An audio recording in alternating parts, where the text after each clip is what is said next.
This is what OP wrote. They didn't have any information about age. Okay. So I'm at work and I mad at a coworker for cutting me off repeatedly as I tried to talk the other day. He even looked me directly in the eyes once before cutting me off. And when I tried to tell a friend who I also work with about it, she got all petty saying, I swear, sometimes I get the feeling you think you're the only one who experiences these things or has emotion. And it couldn't be further than the truth. I was unnecessarily pissy with another coworker who stopped to say hi, and I ended up apologizing and telling her I'm just pissed off and have been since Wednesday. And she asked if there was anything she could do. Number one, both people I'm mad at are nearby, but even if they weren't, I don't know how anything you could do or say would help or change the situation. So I told her, honestly, I don't even want to talk about it, but I'll be better come Monday. Like, what am I expected to say to her? What can she do in this instant to make anything better? I don't want to cause drama or fights, especially at work. So instead, I shove my feelings and wait to forget about it and move on. Oof. So just a little different, you know. This is very layered, Yeah. I think. But the first thing that made me like very confused was when the coworker was like, you act like you're the only one with feelings or that's experiencing these things. That is so telling because that means that it's not just a her problem. Like this isn't just her fault. I feel like that person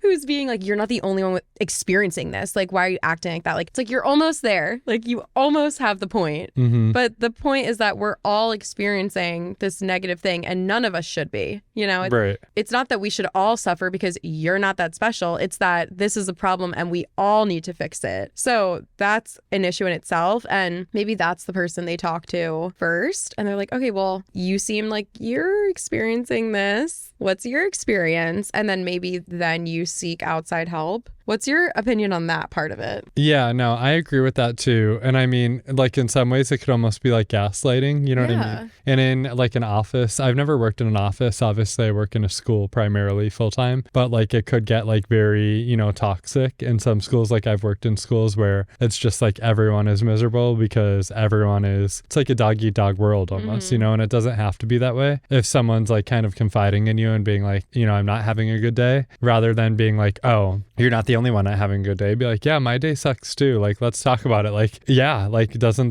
is horrible, you know? But I also feel like that other coworker who came in and offered to like be a listening ear that she kind of like shut down, which I get, like the situation was what it was, but like maybe I would confide in that person more because it seems like they're coming from like a good place and maybe they're not as like morphed in their outlook on everything, you know? Yeah, that I think was their fault. Like they made a mistake in shutting that person down in that way. So if you don't want to talk to someone who's trying to help you, there was, I think, a nicer way to say that. She could have just said, hey, yeah, I was upset about something that happened on Wednesday. I really appreciate you checking in. I don't think that there's anything we can do to change the situation right now, although I appreciate your interest in helping me. And then you could say like, but I am really thankful that you checked in and it makes me feel better, even though the situation isn't going to change immediately. Something along those lines. It's almost like when your friend is going through something and instead of just giving them advice or your opinion, you can ask them, hey, do you want advice or do you want me to sit here while you just listen?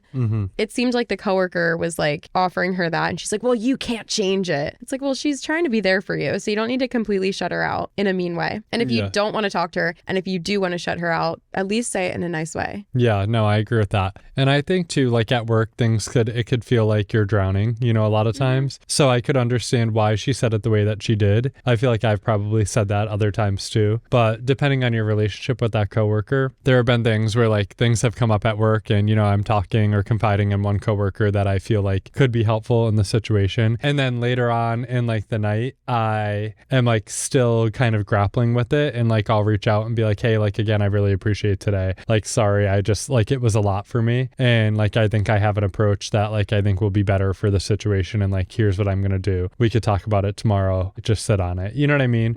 And those are the coworkers that you could lean on more or like depend on more in those situations. Yeah, I actually think that this person, it would be a really kind gesture if they reached out to that person that tried to help them and said, hey, I really appreciate you checking on me today. Thinking back, I'm worried I came off rude and that was not my intention, or like maybe not even not my intention because it kind of was your intention, you could say, I feel bad about that because in hindsight, I know that you were just trying to help me and I snapped at you. It was uncalled for and it was mean and I'm sorry and I won't do that again. Something along those lines. Or just say it wasn't your intention if it wasn't your intention. But I do think that that person would probably appreciate that, because at this point, I don't see why they would ever want to help you again if you're just going to like snap at them like that. But the overall issue is if like other people in the office are cutting you off when you're speaking, and that's the root of the problem that's like making you mad, I think that there is something you could do about that, especially if it's not the CEO, the owner, or like your top tier management, you know, and there's like one of those, probably a very corporate sentence that you can say to them that maybe they would actually receive and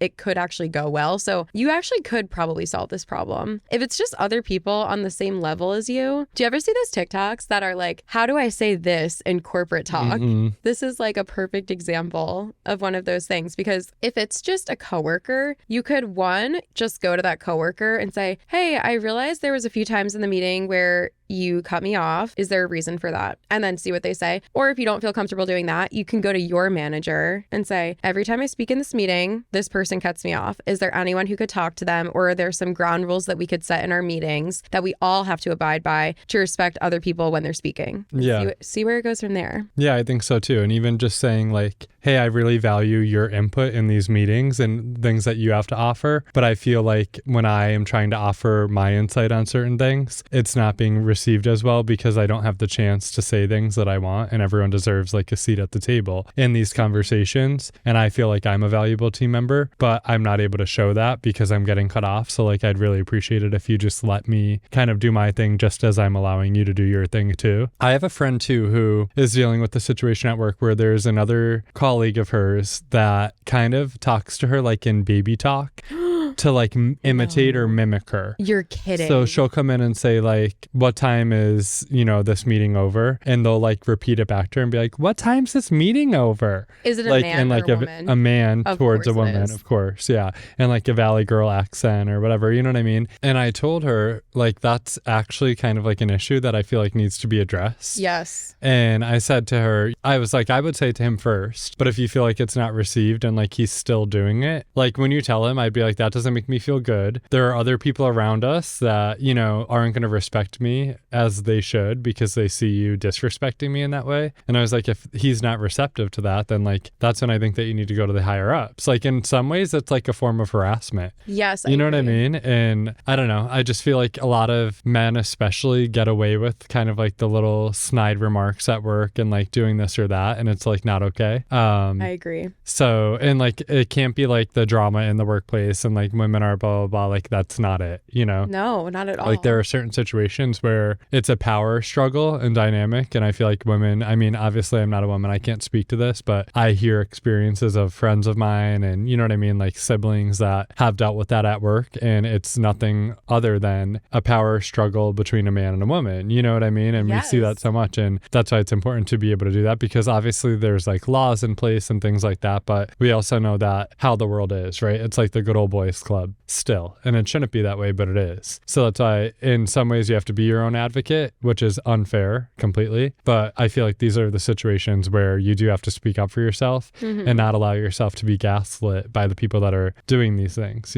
I so agree. And it could be first as simple as her just when he does that to her and repeats back whatever she just said, she could just call him out on it in that moment and just say, why did you repeat that? And ask them. And it's almost like I've seen so many people give this piece of advice, but when someone makes a mean joke about you or they're making fun of you in that way, the best way to call them out on it is to ask them to explain themselves, because you can't explain yourself when you're just being mean like that and when you're just mocking someone. Because if he was going to honestly explain himself, he would have to say, oh, I'm mocking you because I don't respect you. And I think your voice is annoying. Therefore, I think you're stupid. That's what he would have to say if he was going to tell the truth. So I think it couldn't hurt for her to first call him out like that and say, why did you just repeat me? And just say nothing else. Like if he's like, don't sit there and be like, because you sometimes do this thing where like, don't guide their answer. Literally just sit in silence, make them uncomfortable so that they have to explain themselves. And then if he genuinely says like, oh, you just speak in a funny way, Maybe that's when she's like, I don't speak in a funny way, actually. I don't know why you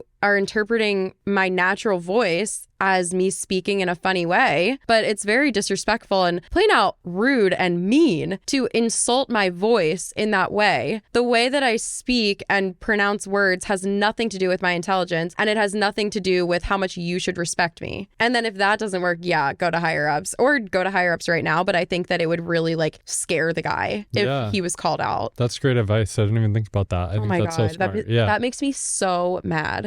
Yeah, that pissed me off too. That's why, I don't know, I just thought I'd share it because I feel like it relates to the whole situation. Yes. Oh my God, she has to say something. That's ridiculous. And of course, that's just like such a trope. Like, I think so many people deal with that. Like, I've heard so many variations of the same story, and it just makes me so mad that people do that, especially in a workplace. Yeah, and it's not like, not even that it would change it, but just like painting the dynamic. It's not like this like younger like guy that's like flirty. Well, maybe this guy is flirting, whatever, but it's not like a younger guy trying to like be cool, blah, blah, blah. It's like an old man who's doing this to her. Like someone that's like older than her father. That's at insane. Work is doing it. And I'm like, that's, yeah. Yeah, that one is actually crazy. And I want her to stand up for herself. I'll report back. I'll ask about it and I'll report back. Okay, good. Send her the link and just be like, timestamp. Yeah. 32:45 or whatever.